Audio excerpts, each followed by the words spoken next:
America Israel ನಡೆಸಿದ ದಾಳಿಯಲ್ಲಿ Iran ಸರ್ವೋಚ್ಚ ನಾಯಕ ಆಯತುಲ್ಲಾ ಅಲಿ ಖಮೇನಿ ಹತ್ಯೆಯನ್ನ ಅಮೆರಿಕ ಅಧ್ಯಕ್ಷ ಡೊನಾಲ್ಡ್ ಟ್ರಂಪ್ ದೃಢಪಡಿಸಿದ್ದಾರೆ. ಟ್ರೂತ್ ಸೋಷಿಯಲ್ ಮೀಡಿಯಾದಲ್ಲಿ ಪೋಸ್ಟ್ ಮಾಡಿದ ಡೊನಾಲ್ಡ್ ಟ್ರಂಪ್ ಜಗತ್ತಿನ ಅತಿ ದುಷ್ಟ ವ್ಯಕ್ತಿ ಇನ್ನಿಲ್ಲ ಅಂತ ಪೋಸ್ಟ್ ಮಾಡಿದ್ದಾರೆ. ಖಮೇನಿ ಹತ್ಯೆ ಇರಾನ್ಗೆ ಬಹುದೊಡ್ಡ ಆಘಾತ ನೀಡಿದ್ರೆ ಇಸ್ರೇಲ್ ಪ್ರಧಾನಿ ನೆತನ್ಯಾಹು ಕೂಡ ಎಕ್ಸ್ನಲ್ಲಿ ಪೋಸ್ಟ್ ಮಾಡುವುದರ ಮುಖಾಂತರ ದೃಢಪಡಿಸಿದ್ದಾರೆ. America Israel ಸಂಭವಿಸುತ್ತಿವೆ. ಇರಾನ್ ಈ ಕುರಿತು ಯಾವುದೇ ಅಧಿಕೃತ ಹೇಳಿಕೆಯನ್ನ ನೀಡಿಲ್ಲ. ಇಸ್ರೇಲ್ ನಡೆಸಿದ ವೈಮಾನಿಕ ದಾಳಿಯಲ್ಲಿ ಇರಾನ್ನ ರಕ್ಷಣಾ ಸಚಿವ ಮತ್ತು ಐಆರ್ಜಿಸಿ ಕಮಾಂಡರ್ ಹತರಾಗಿದ್ದಾರೆ. ಇರಾನ್ನ ಪ್ರಮುಖ ಮಿಲಿಟರಿ ನೆಲೆಗಳನ್ನು ಗುರಿಯಾಗಿಸಿ ನಡೆದ ದಾಳಿ ಇದು. ಇರಾನ್ ಪ್ರತೀಕಾರ ತೀರಿಸಿಕೊಳ್ಳುವ ಭೀತಿ ಹೆಚ್ಚಿದ್ದು ಭಾರತೀಯ ಪ್ರಜೆಗಳಿಗೆ ರೆಡ್ ಅಲರ್ಟ್ ಸೂಚನೆ ನೀಡಲಾಗಿದೆ. ಈ ಹತ್ಯೆಗಳು ಇಸ್ರೇಲ್ ಇರಾನ್ ಸಂಘರ್ಷವನ್ನು ತೀವ್ರಗೊಳಿಸಲಿವೆ. ಇರಾನ್ ಸಹ ಇಸ್ರೇಲ್ ಮತ್ತು ಅಮೆರಿಕದ ನೆಲೆಗಳ ಮೇಲೆ ದಾಳಿಯನ್ನ ನಡೆಸಿವೆ. ಇಸ್ರೇಲ್ ಮತ್ತು ಅಮೆರಿಕ ನಡೆಸಿದ ಜಂಟಿ ದಾಳಿಯಲ್ಲಿ Islamic revolutionary guard corps commander Mohammad Pakpour ಹತ್ಯೆಯಾಗಿದ್ದಾರೆ. ಇರಾನ್ನ ಅತ್ಯಂತ ಶಕ್ತಿಶಾಲಿ ವ್ಯಕ್ತಿಯಲ್ಲೊಬ್ಬರಾದ ಪಕ್ಕೌಪುರ್ 260 ದಿನಗಳ ಕಾಲ ಐಆರ್ಜಿಸಿ ಕಮಾಂಡರ್ ಆಗಿದ್ದರು. ಪಕ್ಕೌಪುರ್ ಸಾವಿನ ಬಗ್ಗೆ ಇದೀಗ ಟೆಹರಾನ್ನಿಂದ ಇಲ್ಲಿಯವರೆಗೆ ಯಾವುದೇ ರೀತಿಯಾದಂತಹ ಅಧಿಕೃತ ದೃಢೀಕರಣ ಬಂದಿಲ್ಲ. ಅಮೆರಿಕ ಮತ್ತು ಇಸ್ರೇಲ್ ಜಂಟಿಯಾಗಿ ಇರಾನ್ ಮೇಲೆ ದಾಳಿ ನಡೆಸ್ತಾ ಇದ್ದಂತೆ ಮಧ್ಯಪ್ರಾಚ್ಯ ಮತ್ತೆ ಪ್ರಕ್ಷುಬ್ಧವಾಗಿದೆ. ಇಸ್ರೇಲ್ ಇರಾನ್ ಮೇಲೆ ನಡೆಸಿದಂತಹ ಭೀಕರ ದಾಳಿಯಲ್ಲಿ 201 ಮಂದಿ ಬಲಿಯಾಗಿದ್ದಾರೆ. ಇರಾನ್ ರಾಜಧಾನಿ ಟೆಹರಾನ್ ಅನ್ನ ಗುರಿಯಾಗಿಸಿಕೊಂಡು ಇಸ್ರೇಲ್ ದಾಳಿ ನಡೆಸಿದ್ದು ಇರಾನ್ ಸುಪ್ರೀಂ ನಾಯಕ ಆಯತುಲ್ಲಾ ಅಲಿ ಖಮೇನಿಗೆ ಸಂಬಂಧಪಟ್ಟಂತಹ ಕಚೇರಿಗಳ ಮೇಲೂ ಕೂಡ ದಾಳಿ ನಡೆದಿದೆ. ಇರಾನ್ ಮತ್ತು ಇಸ್ರೇಲ್ ನಡುವೆ ಯುದ್ಧದ ಕಾರ್ಮೋಡ ಹೆಚ್ಚಿದ್ದು ಇರಾನ್ ಮೇಲೆ ಇಸ್ರೇಲ್ ಮತ್ತಷ್ಟು ಕ್ಷಿಪಣಿಗಳನ್ನು ಹಾರಿಸಿದೆ. ಇರಾನ್ ಮೇಲೆ 250 ಫೈಟರ್ ಜೆಟ್ಗಳಿಂದ ನಿರಂತರ ದಾಳಿ ನಡೆಸಿದ್ದು ಇತಿಹಾಸದಲ್ಲಿಯೇ ಅತಿ ದೊಡ್ಡ ದಾಳಿ ಇದಾಗಿದೆ. ಇರಾನ್ನ ಮಿನಾಬ್ನಲ್ಲಿರುವ ಹೆಣ್ಣು ಮಕ್ಕಳ ಶಾಲೆ ಇಸ್ರೇಲ್ ವೈಮಾನಿಕ ದಾಳಿಯಲ್ಲಿ ನಡೆಸಿದ್ದು 58ಕ್ಕೂ ಹೆಚ್ಚು ಮಕ್ಕಳು ಸಾವನ್ನಪ್ಪಿದ್ದಾರೆ. ಕ್ಷಿಪಣಿ ದಾಳಿಗೆ ಶಾಲೆ ಸಂಪೂರ್ಣ ನಾಶಗೊಂಡಿದೆ. ಶಾಲೆಗೆ ಅಪ್ಪಳಿಸಿದಂತಹ ಕ್ಷಿಪಣಿಯಿಂದ ಶಾಲೆಯಲ್ಲಿದ್ದಂತಹ ಮಕ್ಕಳು ಸಾವನ್ನಪ್ಪಿದ್ದು ಅಮೆರಿಕ ಇಸ್ರೇಲ್ ಮಿಸೈಲ್ನಿಂದ ಭಾರೀ ಹಾನಿಯಾಗಿದೆ. 400ಕ್ಕೂ ಹೆಚ್ಚು ಕ್ಷಿಪಣಿಗಳ ದಾಳಿಯಿಂದ ಇರಾನ್ ತತ್ತರಿಸಿ ಹೋಗಿದೆ. ದುಬೈನಲ್ಲಿ ಪರಿಸ್ಥಿತಿ ಇನ್ನೂ ಭೀಕರವಾಗಿದ್ದು ಬುರ್ಜ್ ಖಲೀಫಾ ಬಳಿಯೂ ಇರಾನ್ ಡ್ರೋನ್ ದಾಳಿ ನಡೆಸಿದೆ. ಯುಎಇ ಮೇಲೆ ಇರಾನ್ ನಿರಂತರ ಕ್ಷಿಪಣಿಗಳ ದಾಳಿ ಮಾಡ್ತಾ ಇದ್ದು ಜನರು ಒಳಗೆ ಇರುವಂತೆ ಮತ್ತು ಜಾಗರೂಕರಾಗಿ ಇರುವುದಕ್ಕೆ ಸರ್ಕಾರ ಕೇಳಿಕೊಂಡಿದೆ. ಮುನ್ನೆಚ್ಚರಿಕಾ ಕ್ರಮವಾಗಿ ಐಕಾನಿಕ್ ಬುರ್ಜ್ ಖಲೀಫಾದಲ್ಲಿನ ಜನರನ್ನ ಖಾಲಿ ಮಾಡುವುದಕ್ಕೆ ಸೂಚಿಸಿದ್ದಾರೆ. ಅಬುದಾಬಿಯಲ್ಲಿ ಇರಾನಿನ ದಾಳಿಯಿಂದಾಗಿ ಕನಿಷ್ಠ ಒಬ್ಬ ವ್ಯಕ್ತಿ ಸಾವನ್ನಪ್ಪಿದ್ದಾನೆ. ಇನ್ನೊಂದೆಡೆ ಗಲ್ಫ್ ರಾಷ್ಟ್ರವು ಇರಾನ್ಗೆ ಎಚ್ಚರಿಕೆಯನ್ನು ನೀಡಿದೆ. ಮಧ್ಯಪ್ರಾಚ್ಯ ಭಾಗವಾಗಿ ಈ ಭೀಕರ ಕದನ ಶುರುವಾಗಿ ಇಡೀ ಜಗತ್ತೇ ಈಗ ತಲ್ಲಣಗೊಳ್ಳುವಂತೆ ಮಾಡಿದೆ. ಇಸ್ರೇಲ್ ಮತ್ತು ಅಮೆರಿಕದ ಆಪರೇಷನ್ ಸಿಂಹ ಗರ್ಜನೆಗೆ ಈಗ ಇರಾನ್ ನಲುಗಿ ಹೋಗಿದ್ದು ಯುದ್ಧದ ಭೀಕರತೆ ಮತ್ತಷ್ಟು ಹೆಚ್ಚಾಗುವ ಆತಂಕ ಸೃಷ್ಟಿಯಾಗಿದೆ. ಪರಮಾಣು ಕುರಿತು ಇರಾನ್ಗೆ ಹಲವು ಬಾರಿ ಎಚ್ಚರಿಕೆ ನೀಡಲಾಗಿತ್ತು. ಆದರೆ ಯಾವುದೇ ವಾರ್ನಿಂಗ್ಗೂ ತಲೆಕೆಡಿಸಿಕೊಳ್ಳದ ಇರಾನ್ ಈಗ ಅಕ್ಷರಶಃ ನಲುಗಿದೆ. ಪರಮಾಣು ಒಪ್ಪಂದಕ್ಕೆ ಇರಾನ್ ಒಪ್ಪದೇ ಇರೋದ್ರಿಂದ ಇಸ್ರೇಲ್ ಪರ ನಿಂತಹ ಅಮೆರಿಕ ಯುದ್ಧವನ್ನ ಶುರು ಮಾಡಿದೆ. ಮಧ್ಯಪ್ರಾಚ್ಯದಲ್ಲಿ ಈಗ ಮತ್ತೊಂದು ರಣಭೀಕರ ಯುದ್ಧ ಶುರುವಾಗಿದೆ. ಇರಾನ್ ಅನ್ನ ಸರ್ವನಾಶ ಮಾಡುವುದಕ್ಕೆ ಡಬಲ್ ಅಟ್ಯಾಕ್ ಪ್ಲಾನ್ ಮಾಡಲಾಗಿದೆ.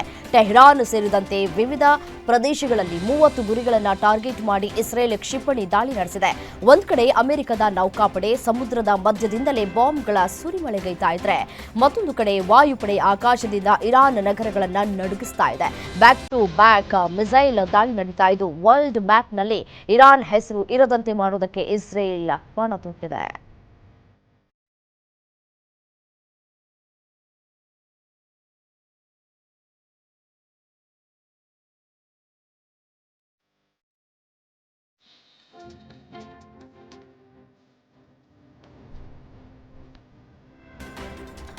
ಇರಾನ್ ಮೇಲೆ ದಾಳಿ ನಡೆಸಿದಂತಹ ಮೊದಲ ಅಧಿಕೃತ ವಿಡಿಯೋವನ್ನು ಇಸ್ರೇಲ್ ಬಿಡುಗಡೆ ಮಾಡಿದೆ. ಇಸ್ರೇಲ್ ರಕ್ಷಣಾ ಪಡೆಗಳು ಆಪರೇಷನ್ ರೋರಿಂಗ್ ಲಯನ್ ಅಡಿಯಲ್ಲಿ ಪಶ್ಚಿಮ ಇರಾನ್ನ 100 ಗುರಿಗಳ ಮೇಲೆ ದಾಳಿ ನಡೆಸಿವೆ ಅಂತ ತಿಳಿಸಿದೆ. ಅಮೆರಿಕ ಇಸ್ರೇಲ್ ಜಂಟಿಯಾಗಿ ಈ ಕಾರ್ಯಾಚರಣೆ ನಡೆಸಿದಂತಹ ನಂತರ ಮಧ್ಯಪೂರ್ವ ದೇಶದಲ್ಲಿ ಉದ್ವಿಗ್ನತೆ ತೀವ್ರಗೊಂಡಿದೆ.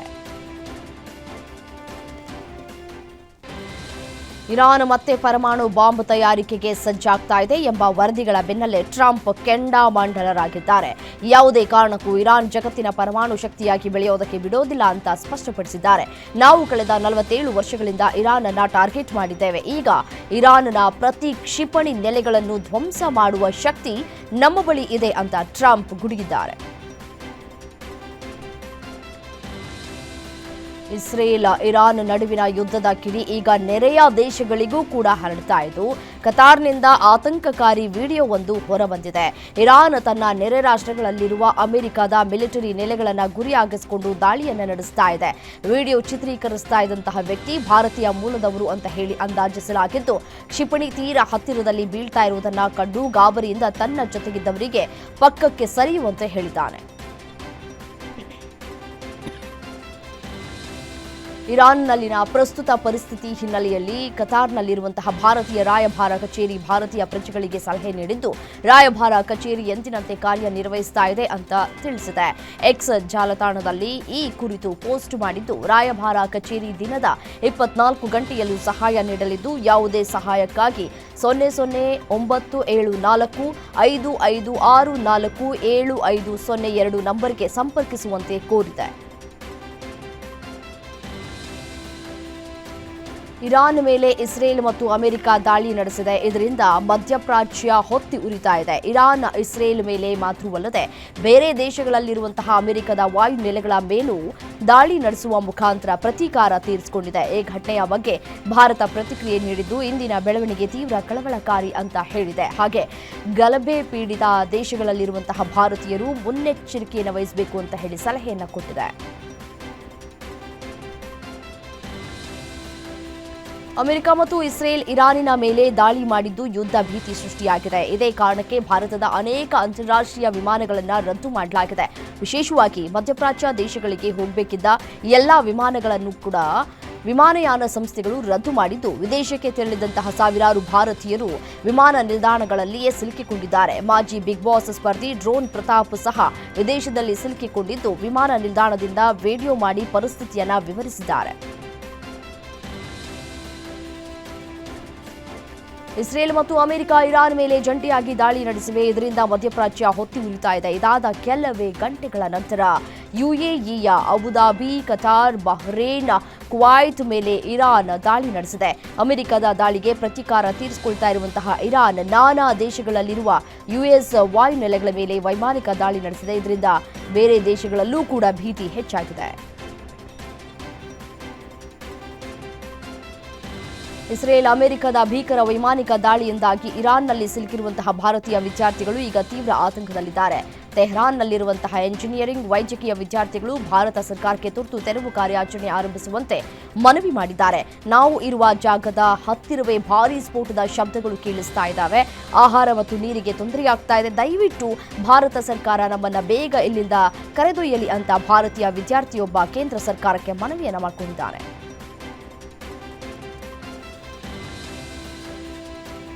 ಇರಾನ್ ಮೇಲೆ ಇಸ್ರೇಲ್ ಮತ್ತು ಅಮೆರಿಕ ಜಂಟಿ ದಾಳಿ ಹಿನ್ನೆಲೆ ಈ ಬೆಂಗಳೂರಿನಿಂದ ಮಧ್ಯಪ್ರಾಚ್ಯ ದೇಶಗಳಿಗೆ ಸಂಚರಿಸಬೇಕಾಗಿದ್ದಂತಹ 20ಕ್ಕೂ ಹೆಚ್ಚು ವಿಮಾನಗಳನ್ನು ರದ್ದು ಮಾಡಲಾಗಿದೆ.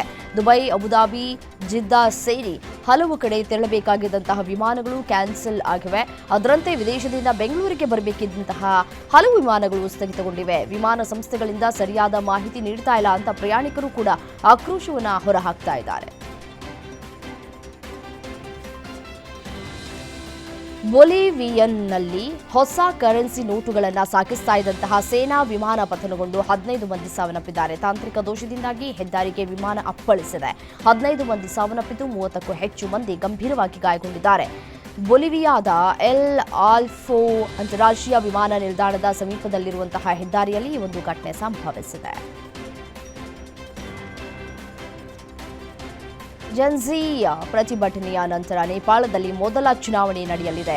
ಮಾರ್ಚ್ 5ರಂದು ನಡೆಯಲಿರುವಂತಹ ನೇಪಾಳದ ಸಾರ್ವತ್ರಿಕ ಚುನಾವಣೆಗಳನ್ನು ಗಮನದಲ್ಲಿ ಇಟ್ಟುಕೊಂಡು ಭಾರತ ನೇಪಾಳ ಗಡಿಯ ನಾಳೆ ಮಧ್ಯರಾತ್ರಿಯಿಂದ ಮಾರ್ಚ್ 5ರವರೆಗೆ ಮುಚ್ಚಲ್ಪಡುತ್ತದೆ ಅಂತ ಅಧಿಕಾರಿಗಳು ತಿಳಿಸಿದ್ದಾರೆ.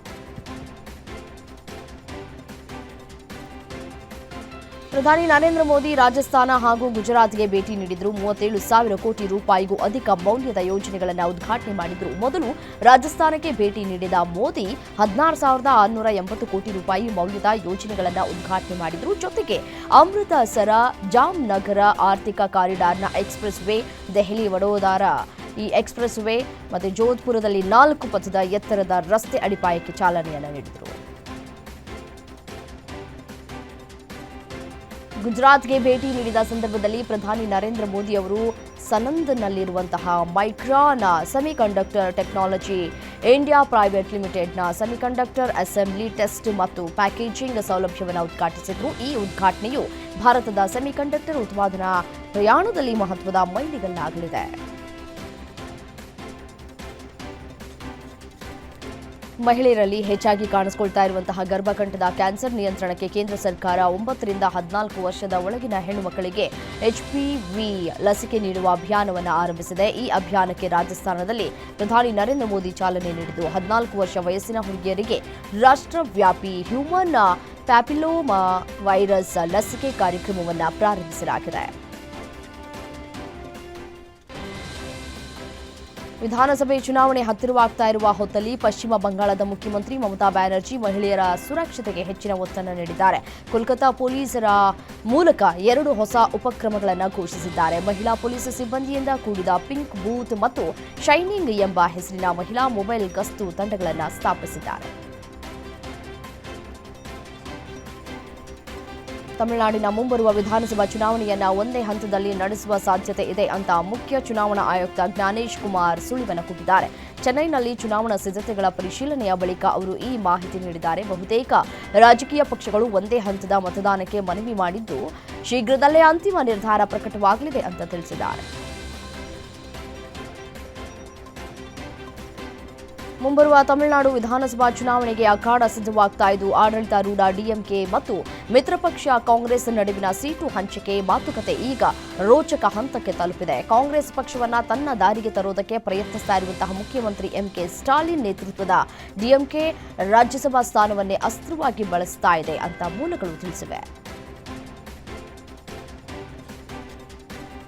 ದಿವಂಗತ ಉಪಮುಖ್ಯಮಂತ್ರಿ ಅಜಿತ್ ಪವಾರ್ ಅವರು ವಿಮಾನ ಅಪಘಾತದಲ್ಲಿ ಸಾವನ್ನಪ್ಪಿ 1 ತಿಂಗಳು ಕಳೆದಿದೆ. ಇದು ಅಪಘಾತವೋ ಅಥವಾ ಕೊಲೆಯೋ ಎಂಬ ಗಂಭೀರ ಶಂಕೆಗಳಿವೆ. ಸಿಐಡಿ ತನಿಖೆಗೆ ಒತ್ತಾಯಿಸ್ತಾ ಇದ್ರೂ ರಾಜ್ಯ ಸರ್ಕಾರ ಈ ಬಗ್ಗೆ ಯಾವುದೇ ನಿರ್ಧಾರವನ್ನು ತೆಗೆದುಕೊಂಡಿಲ್ಲ. ಏತನ್ಮಧ್ಯೆ ಎನ್ಸಿಪಿ ಶಾಸಕ ರೋಹಿತ್ ಪವಾರ್ ಅಪಘಾತದ ಬಗ್ಗೆ ಎಸ್ಐಟಿ ನೇಮಿಸಿ ಸಮಗ್ರ ತನಿಖೆ ನಡೆಸಬೇಕು ಅಂತ ಮುಂಬೈ ಹೈಕೋರ್ಟ್ನಲ್ಲಿ ಅರ್ಜಿ ಕೂಡ ಸಲ್ಲಿಕೆ ಮಾಡಲಿದ್ದಾರೆ. ಬಹುಚರ್ಚಿತ ಮದ್ಯ ನೀತಿ ಪ್ರಕರಣದಲ್ಲಿ ಮಾಜಿ ಸಿಎಂ ಅರವಿಂದ್ ಕೇಜ್ರಿವಾಲ್ ದೋಷಮುಕ್ತರಾಗಿರುವುದನ್ನು ಸಾಮಾಜಿಕ ಕಾರ್ಯಕರ್ತ ಅಣ್ಣಾ ಹಜಾರೆ ಸ್ವಾಗತಿಸಿದ್ದು, ನ್ಯಾಯಾಂಗವೇ ಸರ್ವೋಚ್ಚವಾದ್ದರಿಂದ ಅದರ ತೀರ್ಪನ್ನು ಎಲ್ಲರೂ ಒಪ್ಪಿಕೊಳ್ಳಲೇಬೇಕು ಎಂದಿದ್ದಾರೆ. ಮಹಾರಾಷ್ಟ್ರದ ಅಹಲ್ಯಾನಗರ ಜಿಲ್ಲೆಯ ತಮ್ಮ ಹುಟ್ಟೂರು ರಾಲೇಗನ್ ಸಿಟಿಯಲ್ಲಿ ಮಾಧ್ಯಮದವರೊಂದಿಗೆ ಮಾತನಾಡಿದಂತಹ ಅಣ್ಣಾ ಹಜಾರೆ ವೈಯಕ್ತಿಕವಾಗಿ ಮತ್ತು ಪಕ್ಷದ ಬಗ್ಗೆ ಯೋಚಿಸದೆ ಸಮಾಜ ಮತ್ತು ದೇಶಕ್ಕಾಗಿ ಕೆಲಸ ಮಾಡುವಂತೆ ಸಲಹೆಯನ್ನ ನೀಡಿದ್ದಾರೆ. ಪಟಾಕಿ ತಯಾರಿಕಾ ಕಾರ್ಖಾನೆಯಲ್ಲಿ ಸ್ಫೋಟ ಸಂಭವಿಸಿದ ಪರಿಣಾಮ 21 ಮಂದಿ ಸಾವನ್ನಪ್ಪಿರುವಂತಹ ಘಟನೆ ಆಂಧ್ರಪ್ರದೇಶದ ಕಾಕಿನಾಡ ಜಿಲ್ಲೆಯಲ್ಲಿ ನಡೆದಿದೆ. ಸಾಮರ್ಲಕೋಟ ಮಂಡಲದ ವೆಟ್ಲಪಾಲೆಂ ಗ್ರಾಮದಲ್ಲಿ ದುರಂತ ಸಂಭವಿಸಿದೆ. ಸ್ಫೋಟದ ತೀವ್ರತೆಗೆ ಮೃತದೇಹಗಳು ಛಿದ್ರಗೊಂಡು ಪಕ್ಕದ ಭತ್ತದ ಗದ್ದೆಗೆ ಬಿದ್ದಿವೆ ಅಂತ ಪೊಲೀಸ್ ಅಧಿಕಾರಿಯೊಬ್ಬರು ತಿಳಿಸಿದ್ದಾರೆ. ಘಟನೆಯಲ್ಲಿ ಹಲವರು ಗಂಭೀರವಾಗಿ ಗಾಯಗೊಂಡಿದ್ದು ಚಿಕಿತ್ಸೆಗಾಗಿ ಆಸ್ಪತ್ರೆಗೆ ರವಾನಿಸಲಾಗಿದೆ. ದೇಶದ ಆಧುನಿಕ ರೈಲು ವಂದೇ ಭಾರತ್ ಎಕ್ಸ್‌ಪ್ರೆಸ್ ಮೇಲೆ ಮತ್ತೊಂದು ಕಲ್ಲು ತೂರಾಟದ ಘಟನೆ ವರದಿಯಾಗಿದೆ. ಗುಜರಾತ್ನ ಬೇಸ್ತಾನ್ ರೈಲು ನಿಲ್ದಾಣದ ಬಳಿ 12 ವರ್ಷದ ಬಾಲಕನೊಬ್ಬ ವಂದೇ ಭಾರತ್ ರೈಲಿನ ಕಿಟಕಿಗೆ ಕಲ್ಲನ್ನ ಎಸೆದಿದ್ದರಿಂದ ಗಾಜು ಸಂಪೂರ್ಣವಾಗಿ ಪುಡಿಪುಡಿಯಾಗಿದೆ. ಘಟನೆಯ ನಂತರ ರೈಲ್ವೆ ರಕ್ಷಣಾ ಪಡೆ ತಕ್ಷಣ ಕ್ರಮವನ್ನು ಕೈಗೊಂಡಿದೆ. ಸಿಸಿಟಿವಿ ದೃಶ್ಯಾವಳಿಗಳು ಮತ್ತು ಛಾಯಾಚಿತ್ರಗಳನ್ನು ಪಡೆದು ಕ್ರಮವನ್ನು ಕೈಗೊಳ್ಳಲಾಗಿದೆ. ಆಂಧ್ರಪ್ರದೇಶದ ಪ್ರಸಿದ್ಧ ಕ್ಷೇತ್ರವಾದ ಶ್ರೀಶೈಲದಲ್ಲಿ ಮಾರ್ಚ್ 16ರಿಂದ 20ರವರೆಗೆ ಯುಗಾದಿ ಮಹೋತ್ಸವಗಳ ಆಚರಣೆಯನ್ನು ಮಾಡಲಾಗ್ತಾ ಇದೆ. ಉತ್ಸವ ಪ್ರಾರಂಭವಾಗುವಂತಹ ಮೊದಲು ಮಾರ್ಚ್ 6ರಿಂದ 15ರವರೆಗೆ 10 ದಿನಗಳವರೆಗೆ ಪ್ರತಿದಿನ ನಿರ್ದಿಷ್ಟ ಸಮಯಗಳಲ್ಲಿ 4 ಹಂತಗಳಾಗಿ ಮಲ್ಲಿಕಾರ್ಜುನ ಸ್ವಾಮಿ ಲಿಂಗವನ್ನ ಸ್ಪರ್ಶಿಸುವ ಸ್ಪರ್ಶ ದರ್ಶನಕ್ಕೆ ಅವಕಾಶವನ್ನು ನೀಡಲಾಗಿದೆ ಅಂತ ದೇವಸ್ಥಾನದ ಆಡಳಿತ ಮಂಡಳಿ ಮಾಧ್ಯಮ ಪ್ರಕಟಣೆಯಲ್ಲಿ ತಿಳಿಸಿದೆ.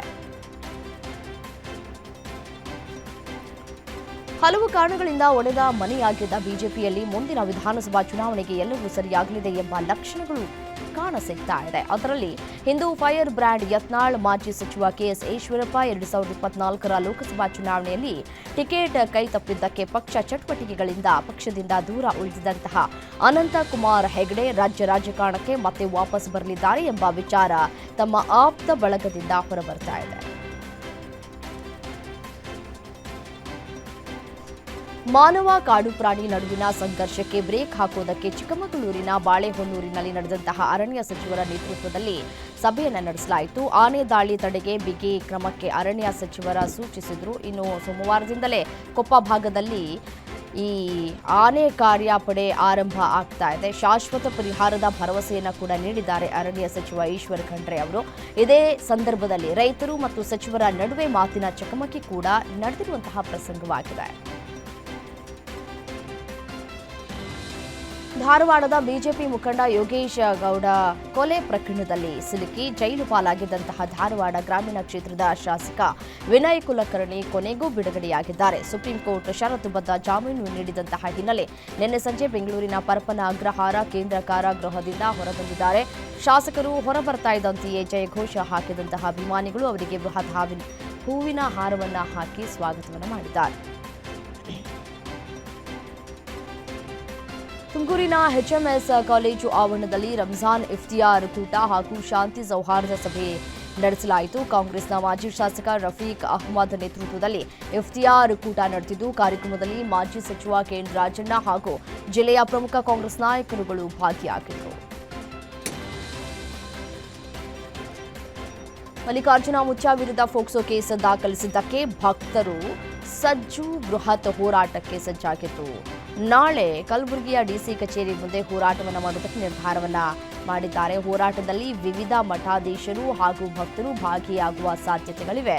ಗೋಗಿ ಠಾಣೆಯಲ್ಲಿ ದಾಖಲಾಗಿರುವಂತಹ ಫೋಕ್ಸೋ ಕೇಸ್ ರದ್ದು ಕೋರಿ ಮುಚ್ಚಾ ಕೋರ್ಟ್ ಮೆಟ್ಟಿಲೇರಿದ್ದಾರೆ. ಯಾದಗಿರಿಯ ಮಲ್ಲಿಕಾರ್ಜುನ ಮುತ್ಯ ಅಜ್ಞಾತ ಸ್ಥಳದಲ್ಲಿದ್ದು ಭಕ್ತರು ಕೇವಲ ಯಮನೂರಪ್ಪ ಮುತ್ಯ ಅವರ ದರ್ಶನವನ್ನ ಪಡೆದು ಹಿಂತಿರುಗ್ತಾ ಇದ್ದಾರೆ. ಮುತ್ಯ ಅನುಪಸ್ಥಿತಿಯಲ್ಲೇ ಮಠದ ಆವರಣದಲ್ಲಿ ಮಠದ ಸಂಪ್ರದಾಯದಂತೆ ನಿತ್ಯ ಅನ್ನದಾಸೋಹ ಎಂದಿನಂತೆ ನಡೀತಾ ಇದೆ. ಮುತ್ಯ ವಿರುದ್ಧದ ಕೇಸ್ ಕೇಳಿ ಮಹಿಳಾ ಭಕ್ತರು ಕಣ್ಣೀರನ್ನ ಹಾಕ್ತಾ ಇದ್ದಾರೆ. ಇದು ಸುಳ್ಳು ಕೇಸ್ ಅಂತ ಹೇಳಿ ಆರೋಪಿಸಿರುವಂತಹ ಭಕ್ತರು ತಕ್ಷಣವೇ ಪ್ರಕರಣವನ್ನ ರದ್ದುಗೊಳಿಸಬೇಕು ಅಂತ ಹೇಳಿ ಆಗ್ರಹಿಸ್ತಾ ಇದ್ದಾರೆ. ಅಮೃತಹಳ್ಳಿ ವಿಲ್ಲಾದಲ್ಲಿ ಹೈಫೈ ಪಾರ್ಟಿ ಕೇಸ್ ಬಗೆದಷ್ಟು ಬಯಲಾಗ್ತಾ ಇದೆ. ಬೆಂಗಳೂರು ಬಿಟ್ಟು ಬೇರೆ ರಾಜ್ಯದ ಚೆನ್ನಾಗಿರುವಂತಹ ಯುವತಿಯರನ್ನ ಟಾರ್ಗೆಟ್ ಮಾಡ್ತಾ ಇದ್ರು. ಯುವತಿಯರಿಗೆ ನೀವು ಚೆನ್ನಾಗಿದ್ದೀರಾ, ನೀವು ಮಾಡೆಲ್ ಆಗಬಹುದು ಅಂತ ನಂಬಿಸಿ ಫೋಟೋ ಶೂಟ್ ನೆಪದಲ್ಲಿ ವಿಲ್ಲಾಗೆ ಕರೆದುಕೊಂಡು ಹೋಗ್ತಾ ಇದ್ರು. ಫೋಟೋ ಶೂಟ್ ಬಳಿಕ ವಿಲ್ಲಾದಲ್ಲಿ ಹೈಫೈ ಪಾರ್ಟಿ ಮಾಡಿ ಡ್ರಗ್ಸ್ ತೆಗೆದುಕೊಂಡು ನಶೆಯಲ್ಲಿ ಡ್ಯಾನ್ಸ್ ಮಾಡ್ತಾ ಇದ್ರು.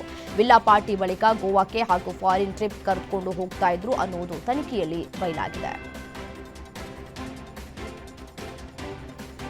ಶೌಚಾಲಯದಲ್ಲಿದ್ದಂತಹ ವಿಡಿಯೋವೊಂದಕ್ಕೆ ನಟ ಸುದೀಪ್ ಸಿನಿಮಾದ ಹಾಡು ಹಾಕಿ ಡಾಗ್ ಸತೀಶ್ ಅವಮಾನಿಸಿದ್ದಾರೆ ಅಂತ ಆರೋಪಿಸಿ ರಜತ್ ಕಿಶನ್ ದೂರನ್ನ ನೀಡಿದ್ದಾರೆ. ಬನಶಂಕರಿ ಪೊಲೀಸ್ ಠಾಣೆಯಲ್ಲಿ ಸುದೀಪ್ ಅಭಿಮಾನಿಗಳ ಸಂಘದ ಜೊತೆ ಬಂದು ರಜತ್ ಕಿಶನ್, ಧನರಾಜ್ ಸೇರಿ ಡಾಗ್ ಸತೀಶ್ ವಿರುದ್ಧ ದೂರನ್ನ ಕೊಟ್ಟಿದ್ದಾರೆ. ಪೊಲೀಸರು ಚೆನ್ನಮ್ಮನ ಅಚ್ಚುಕಟ್ಟು ಠಾಣೆಗೆ ದೂರನ್ನ ಕೊಡುವಂತೆ ಸೂಚಿಸಿದ್ದಾರೆ ಅಂತ ತಿಳಿದು ಬಂದಿದೆ. ನೀರಿನ ಸಂಪ್ ಸ್ವಚ್ಛ ಮಾಡೋದಕ್ಕೆ ಇಳಿದಂತಹ 3 ದುರ್ಮರಣ ಹೊಂದಿರುವಂತಹ ಘಟನೆ ಬೆಂಗಳೂರಿನ ವೈಟ್ ಫೀಲ್ಡ್ನ ಇಮ್ಮಡಿಹಳ್ಳಿ ದೇವಸ್ಥಾನದ ವೃತ್ತದ ಬಳಿ ನಡೆದಿದೆ. ಮನೆ ಮಾಲೀಕ ಮುನಿಶಾಮಪ್ಪ ಮೊದಲು ಸಂಪಿನ ಒಳಗೆ ಇಳಿದಿದ್ರು. ರಾಸಾಯನಿಕ ಬಳಕೆಯಿಂದ ಅವರಿಗೆ ಉಸಿರಾಟದ ತೊಂದರೆಯಾಗಿದೆ. ಮಾಲೀಕನನ್ನ ರಕ್ಷಣೆ ಮಾಡೋದಕ್ಕೆ ಹೋದಂತಹ ಪ್ಲಂಬರ್ ರುದ್ರಕುಮಾರ್ ಕೂಡ ಸಾವನ್ನಪ್ಪಿದ್ದಾರೆ. ಅಲ್ಲದೆ ಇವರಿಬ್ಬರನ್ನ ರಕ್ಷಿಸೋದಕ್ಕೆ ಹೋದಂತಹ ವಿಶ್ವನಾಥ್ ಕೂಡ ಮೃತಪಟ್ಟಿದ್ದಾರೆ. ಜಾತ್ರೆಗೆ ಬಂದವರು ಈಜಾಡುವುದಕ್ಕೆ ಹೋಗಿದ್ದಂತಹ ಒಂದೇ ಕುಟುಂಬದ ಇಬ್ಬರು ಸಾವನ್ನಪ್ಪಿದ್ದು 4 ಸ್ಥಿತಿ ಗಂಭೀರವಾಗಿರುವಂತಹ ಘಟನೆ ವಿಜಯನಗರ ಜಿಲ್ಲೆಯ ಕೂಡ್ಲಿಗಿ ತಾಲೂಕಿನ ಗಂಡಬೊಮ್ಮನಹಳ್ಳಿ ಕೆರೆಯಲ್ಲಿ ನಡೆದಿದೆ. ಘಟನೆಯಲ್ಲಿ 35 ವರ್ಷದ ಸರೋಜಮ್ಮ, 28 ವರ್ಷದ ಸುಜಾತ ದುರ್ಮರಣವನ್ನು ಹೊಂದಿದ್ರೆ 20 ರಿಂದ 25 ವರ್ಷದ ವಯಸ್ಸಿನ ಶ್ರಾವಣಿ, ಭೂಮಿಕಾ, ಅನಿತಾ, ಸಂಗೀತ ಅಸ್ವಸ್ಥರಾಗಿದ್ದು 4ರನ್ನ ಸ್ಥಳೀಯ ಸರ್ಕಾರಿ ಆಸ್ಪತ್ರೆಗೆ ದಾಖಲಿಸಲಾಗಿದೆ. ಗುಡೇಕೋಟೆ ಪೊಲೀಸ್ ಠಾಣಾ ವ್ಯಾಪ್ತಿಯಲ್ಲಿ ಘಟನೆ ನಡೆದಿದೆ. ಬೇಕರಿಯೊಂದರಲ್ಲಿ ಶಾರ್ಟ್ ಸರ್ಕ್ಯೂಟ್ನಿಂದ ಭಾರೀ ಅಗ್ನಿ ಅವಘಡ ಸಂಭವಿಸಿ ಬೇಕರಿಯಲ್ಲಿದ್ದಂತಹ 25 ಲಕ್ಷಕ್ಕೂ ಅಧಿಕ ಮೌಲ್ಯದ ವಸ್ತುಗಳು ಬೆಂಕಿಗೆ ಆಹುತಿಯಾಗಿರುವಂತಹ ಘಟನೆ ಬೆಂಗಳೂರಿನ ದಾಸರಳ್ಳಿಯ ಎಸ್ವಿ ಕೇಕ್ ಪ್ಯಾಲೇಸ್ನಲ್ಲಿ ಸಂಭವಿಸಿದೆ. ಕೃಷ್ಣ ಮತ್ತು ಸ್ವಾತಿ ದಂಪತಿಗೆ ಸೇರಿರುವಂತಹ ಬೇಕರಿ ಸಂಪೂರ್ಣ ಭಸ್ಮವಾಗಿದ್ದು ಮಾಲೀಕ ಕೃಷ್ಣ ಸೇರಿ 3 ಪ್ರಾಣಾಪಾಯದಿಂದ ಪಾರಾಗಿದ್ದಾರೆ. ಬಾಗಲಕೋಟೆ ಪೊಲೀಸ್ ಠಾಣೆಯಲ್ಲಿ ಪ್ರಕರಣ ದಾಖಲಾಗಿದೆ. ಕುಂದಾಪುರದಿಂದ ಶಿವಮೊಗ್ಗಕ್ಕೆ ತೆರಳುತ್ತಾ ಇದ್ದಂತಹ ಖಾಸಗಿ ಬಸ್ವೊಂದರಲ್ಲಿ ಆಕಸ್ಮಿಕವಾಗಿ ಬೆಂಕಿ ಕಾಣಿಸಿಕೊಂಡು ಇಡೀ ಬಸ್ ಸಂಪೂರ್ಣವಾಗಿ ಭಸ್ಮವಾಗಿರುವಂತಹ ಘಟನೆ ಹುಲಿಕಲ್ ಬಾಳೆಬರೆ ಘಾಟಿಯ ಫಾಲ್ಸ್ ಸಮೀಪ ನಡೆದಿದೆ. ಅದೃಷ್ಟವಶಾತ್ ಬಸ್ನಲ್ಲಿದ್ದಂತಹ ಎಲ್ಲ 36 ಪ್ರಯಾಣಿಕರು ಸಮಯ ಪ್ರಜ್ಞೆಯಿಂದ ಕೆಳಗೆ ಇಳಿದಿದ್ದರಿಂದ ಇದೀಗ ದೊಡ್ಡ ಅನಾಹುತವೊಂದು ತಪ್ಪಿದೆ. ಪ್ರಾಥಮಿಕ ಮಾಹಿತಿಯ ಪ್ರಕಾರ ಚಲಿಸ್ತಾ ಇದ್ದಂತಹ ಬಸ್ಸಿನ ಇಂಜಿನ್ನಲ್ಲಿ ಶಾರ್ಟ್ ಸರ್ಕ್ಯೂಟ್ನಿಂದ ಬೆಂಕಿ ಕಾಣಿಸಿಕೊಂಡಿದೆ ಅಂತ ತಿಳಿದು ಬಂದಿದೆ. ರಾಯಚೂರಿನಲ್ಲಿ ವಿರಾಟ್ ಹಿಂದೂ ಸಮ್ಮೇಳನದ ಅಂಗವಾಗಿ ವಿವಿಧ ರಸ್ತೆಗಳ ಮೂಲಕ ಶೋಭಾಯಾತ್ರೆ ನಡೆಸಲಾಯಿತು. ನಗರದ ಕಿಲ್ಲೆ ಬೃಹನ್ಮಠದಿಂದ ವಿವಿಧ ರಸ್ತೆಗಳ ಮೂಲಕ ಗಂಗಾ ನಿವಾಸದ ಮೊಂಗಲಿ ಪ್ರಾಣದೇವರ ದೇವಸ್ಥಾನದವರೆಗೆ ಮೆರವಣಿಗೆ ನಡೆಯಿತು. ಮೆರವಣಿಗೆಯಲ್ಲಿ ವಿವಿಧ ಮಠಗಳ ಹಲವಾರು ಸ್ವಾಮೀಜಿಗಳು ಭಾಗಿಯಾಗಿದ್ದರು. ಭಗತ್ ಸಿಂಗ್, ವೀರ ಸಾವರ್ಕರ್ ಸೇರಿ ಹಲವರ ಭಾವಚಿತ್ರಗಳ ಮೆರವಣಿಗೆ ನಡೆಯಿತು. ಪೊಲೀಸ್ ಮುಂಜಾಗ್ರತಾ ಕ್ರಮವಾಗಿ ಬಿಗಿ ಭದ್ರತೆಯನ್ನು ಕೈಗೊಂಡಿದ್ದರು. ಈ ವರ್ಷದ ಮೊದಲ ಚಂದ್ರಗ್ರಹಣವು ಮಾರ್ಚ್ ತಿಂಗಳ ಆರಂಭದಲ್ಲೇ ಸಂಭವಿಸಲಿದೆ. ಹೋಳಿ ಹುಣ್ಣಿಮೆ ದಿನ ಮಾರ್ಚ್ 3ರಂದು ಚಂದ್ರಗ್ರಹಣ ಸಂಭವಿಸಲಿದೆ. ದೀರ್ಘ ಸಮಯದ ಚಂದ್ರಗ್ರಹಣ ಇದಾಗಿದ್ದು ಮಾರ್ಚ್ 3 ಮಂಗಳವಾರ ಮಧ್ಯಾಹ್ನ 3:20ಕ್ಕೆ ಚಂದ್ರನಿಗೆ ಗ್ರಹಣ ಹಿಡಿಯುವುದಕ್ಕೆ ಆರಂಭವಾಗಿ ಸಂಜೆ 6:47ಕ್ಕೆ ಮುಕ್ತಾಯಗೊಳ್ಳುತ್ತದೆ. ಈ ಚಂದ್ರಗ್ರಹಣದ ಅವಧಿ 3 ಗಂಟೆ 27 ನಿಮಿಷಗಳಷ್ಟು ಸುದೀರ್ಘವಾಗಿ ಇರುತ್ತೆ. 2026ರ ಟಿ20 ವಿಶ್ವಕಪ್ ಸೆಮಿಫೈನಲ್ ಪ್ರವೇಶಕ್ಕೆ ಟೀಂ ಇಂಡಿಯಾ ಮಾರ್ಚ್ 1ರಂದು ವೆಸ್ಟ್ ಇಂಡೀಸ್ ವಿರುದ್ಧ ಸೂಪರ್ 8 ಸುತ್ತಿನ ಅಂತಿಮ ಪಂದ್ಯವನ್ನಾಡಲಿದೆ. ಗೆದ್ದ ತಂಡ ಸೆಮಿಫೈನಲ್ಗೆ, ಸೋತ ತಂಡ ಟೂರ್ನಿಯಿಂದ ಹೊರಬೀಳಲಿದೆ. ಒಂದು ವೇಳೆ ಮಳೆಯಿಂದ ಪಂದ್ಯ ರದ್ದಾದರೆ ಉತ್ತಮ ನೆಟ್ ರನ್ ರೇಟ್ ಹೊಂದಿರುವಂತಹ ವೆಸ್ಟ್ ಇಂಡೀಸ್ ಸೆಮಿಫೈನಲ್ಗೆ ಅರ್ಹತೆಯನ್ನು ಪಡೆಯಲಿದೆ. ಇಂಗ್ಲೆಂಡ್ ಗೆಲುವಿನಿಂದ ಟಿ20 ವಿಶ್ವಕಪ್ ಸೆಮಿಫೈನಲ್ ಚಿತ್ರಣ ಸ್ಪಷ್ಟವಾಗ್ತಾ ಇದೆ. ಪಾಕಿಸ್ತಾನದ ಅರ್ಹತೆ ನೆಟ್ ರನ್ ರೇಟ್ ಆಧಾರದ ಮೇಲೆ ಟೂರ್ನಿಯಿಂದ ಹೊರಬಿದ್ದಿದೆ. ಇಂದು ಭಾರತ ವೆಸ್ಟ್ ಇಂಡೀಸ್ ವಿರುದ್ಧ ಗೆದ್ರೆ ಸೆಮಿಫೈನಲ್ನಲ್ಲಿ ಇಂಗ್ಲೆಂಡ್ ಅನ್ನು ಎದುರಿಸುವಂತಹ ಸಾಧ್ಯತೆ ಇದೆ. 2026ರ ಟಿ20 ವಿಶ್ವಕಪ್ನ ಸೂಪರ್ 8 ಹಂತದಲ್ಲಿ ಪಾಕಿಸ್ತಾನ ತಂಡ ತನ್ನ ಕೊನೆಯ ಅವಕಾಶವನ್ನು ಕಳೆದುಕೊಂಡು ಸೆಮಿಫೈನಲ್ ಓಟದಿಂದ ಹೊರಬಿದ್ದಿದೆ. ಶ್ರೀಲಂಕಾ ವಿರುದ್ಧ ಭಾರೀ ಗೆಲುವನ್ನು ಸಾಧಿಸುವುದಕ್ಕೆ ವಿಫಲವಾದ ಕಾರಣ ಪಂದ್ಯ ಗೆದ್ದರೂ ಪಾಕ್ ತಂಡಕ್ಕೆ ಸೆಮಿಫೈನಲ್ ಬಾಗಿಲು ಅಧಿಕೃತವಾಗಿ ಮುಚ್ಚಿದೆ. ಹುಬ್ಬಳ್ಳಿಯಲ್ಲಿ ನಡೆದ ರಣಜಿ ಟ್ರೋಫಿಯ ಕರ್ನಾಟಕ ಮತ್ತು ಜಮ್ಮು ಕಾಶ್ಮೀರ ನಡುವಿನ ಫೈನಲ್ ಪಂದ್ಯದಲ್ಲಿ ಜಮ್ಮು ಕಾಶ್ಮೀರ ಗೆದ್ದಿದೆ. ತನ್ನ ಮೊದಲ ಇನ್ನಿಂಗ್ಸ್ನಲ್ಲಿ 584 ರನ್ ಗಳಿಸಿದಾಗಲೇ ಜಮ್ಮು ಕಾಶ್ಮೀರ ತಂಡವು ಅರ್ಧ ಪಂದ್ಯವನ್ನು ಗೆದ್ದಿತ್ತು. ರಾಕಿಂಗ್ ಸ್ಟಾರ್ ಯಶ್ ಅಭಿನಯದ ಬಹುನಿರೀಕ್ಷಿತ ಚಿತ್ರವಾದ ಟಾಕ್ಸಿಕ್ ಚಿತ್ರದ ತಂಡದಿಂದ ಮತ್ತೊಂದು ಗುಡ್ ನ್ಯೂಸ್ ಸಿಕ್ಕಿದೆ. ಟಾಕ್ಸಿಕ್ ಚಿತ್ರದ ಮೊದಲ ಸಾಂಗ್ ರಿಲೀಸ್ಗೆ ಡೇಟ್ ಫಿಕ್ಸ್ ಆಗಿದ್ದು ನಾಳೆ ಬಿಡುಗಡೆಯಾಗಲಿದೆ.